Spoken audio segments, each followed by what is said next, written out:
Yo, what's up gamers? Real Alpha Gamer here guys, and we're doing a tutorial for Shiva boost mashing in Final Fantasy VIII speedruns. If you play Final Fantasy VIII regularly, or if you speedrun Final Fantasy VIII, this is going to be useful for you. Now gamers, before we get into the tutorial, make sure to subscribe, like, comment, tell me how you're doing.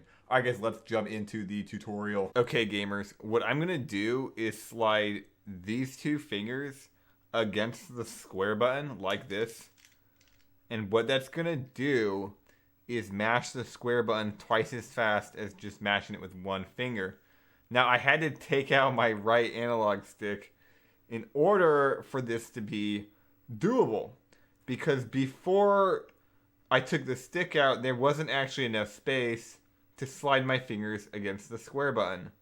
Now, with that in mind, if you use a different controller layout, you can actually mash with circle. And you can slide like this. I found smashing square to be easier doing this though, because you actually get more surface area than mashing circle. So I don't mind this. Plus, this is the OG setup. Now, we have my game feed in the top left. I'm going to do this one time. Hopefully we get it. We'll see what happens. Now, for mashing boost in Final Fantasy VIII, the problem with it is you have to hold the select button down to get rid of the menu. The only time that you can mash square is when you hold the select button down. So if you were to put the control stick in, hold it down, hold the select button and mash, it seems kind of unreasonable. Plus you would still have to worry about the stick in the way. So I just took the analog stick out, the right analog stick. Now the right analog stick does nothing for Final Fantasy VIII, so what's the big deal? But yeah, let's do one attempt of this and see what we get.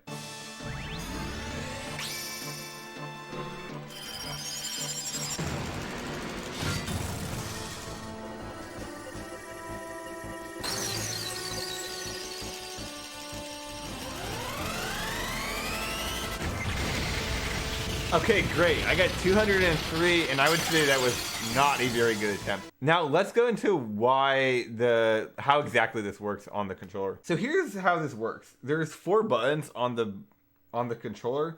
If your fingers are spaced exactly the distance on 2 opposing buttons, like my 2 fingernails were on the X and triangle button, and I was going across the square button, I'm not going to mash the square at all. It's going to press it every 10 frames or so. You're not even mashing.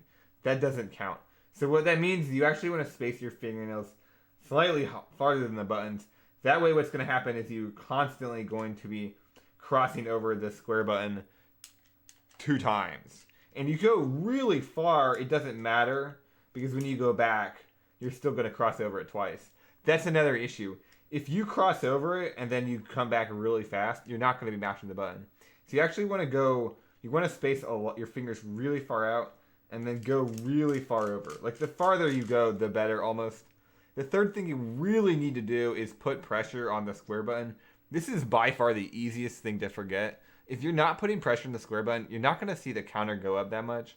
If you remember to put the pressure on the square button, space your fingers far out enough, you're going to be really set. Now, the other thing you have to keep in mind for this, you can't actually be looking at the controller while you're mashing. You have to be looking at the game because you can't mash when the hand has an X over it. So what I like to do is use my fingernails up against the X and triangle button when I'm mashing. That way I have better grip. I know exactly where my fingers are touching. So I kind of keep those rested over the square and triangle buttons. Keep my thumb right next to my index finger for a better grip, a firmer grip. And then just try to go at a rhythm. You don't even necessarily want to go as fast as you can. Problem with going as fast as you can is generally you mess up one of the 3 important rules to this trick. Pressure, distance, and the gap.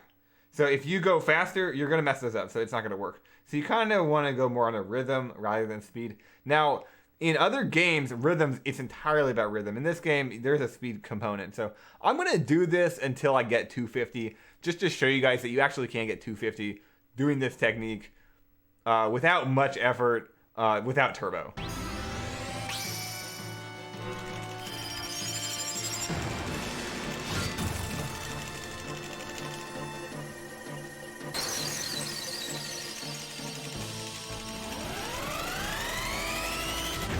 Okay, guys, it didn't get 250, but I got about 245-ish, and then I got the X. So that's actually pretty much close enough. And the reason I wanted to show you guys 250 or close to 250 is because the way this fight works with the RNGs is actually repeating RNGs, and the amount of time you get for the boost is not consistent. So let's talk about that in more detail. Number one, the amount of time you get to mash is always going to be an integer value. And from my experience, it's never 1. It's always 2, 3, 4, 5, or 6. And it seems like there are repeating values. I don't know if they take random integer values. I'm pretty sure there are repeating values or a specific set of repeating RNGs. Problem is, there was too many to count. Like, it seemed like there were over 10 patterns. So some examples of the patterns were 4 seconds, 2 seconds, and 4 seconds, which is 10 seconds overall. Another example is 4 and 4, which is just worse than 4, 2, 4. Another one was 5 and 6 seconds. Actually, the one you saw me get was either 5 and 5 or was 5 and 6. That's the best pattern. That's actually how you get 250. You pretty much can't max out at 250, which is the highest number count you can go to, unless you get one of those best patterns. The pattern I got is actually not the best pattern. It was the second best pattern. The best pattern, you can mash all the way until the hand runs out, or until the cutscene ends. So you can just kind of go crazy. And it's 11 seconds in terms of 5 and 6.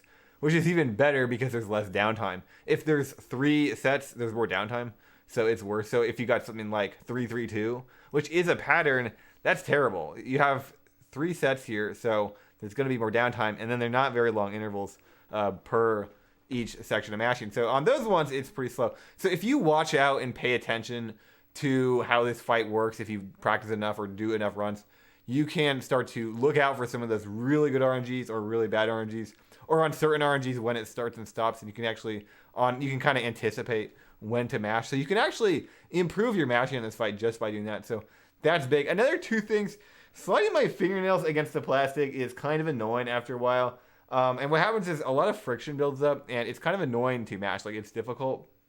So I find that if I oil my fingernails up a lot or a little bit, it actually really helps out, and my mashing hertz goes up considerably. I either use like my jawline or my forehead, just get some grease and some oil off your body. If you use like vinegar or olive oil, I'm sure it'd work too. You don't want to get too much because then your controller is going to get slippery, but just getting enough so that sliding your hands over the plastic is a little bit easier. If you do this enough times in practice, I'm sure you'll run into the same thing as me. Now, maxing out this run or maxing out this like mini game, or just getting enough, is definitely not the same as in a run. In those attempts, I wasn't finding that balancing my fingernails on the square and X button and kind of methodically going over it, I wasn't finding that was actually that good. But I was trying to get 250s. And in runs, I find that that's really useful because in a run, you can't mess up. You cannot miss the mash, and you only really want to go to about 195 or 200. I personally just go to 200 in runs and then stop. If I get a decent RNG, it's really easy to go to 230, 220. It takes almost no effort. Like, the worst RNGs, I'll get like 195, maybe 188 or something. That's still good enough. It's going to kill the Grinaldo fight. Also, I did check this. The how much time you get for mashing on boost here does not scale with Shiva's likeness to the characters or her level at all. It's completely separate. So, yeah, guys, hopefully you're able to get out there and get some 250s or get some 200 pluses in runs reliably with this technique. I will see you guys later. Also, one last note. For some reason, this doesn't work on the Valve minigame. I have no idea. That it should work, but it doesn't.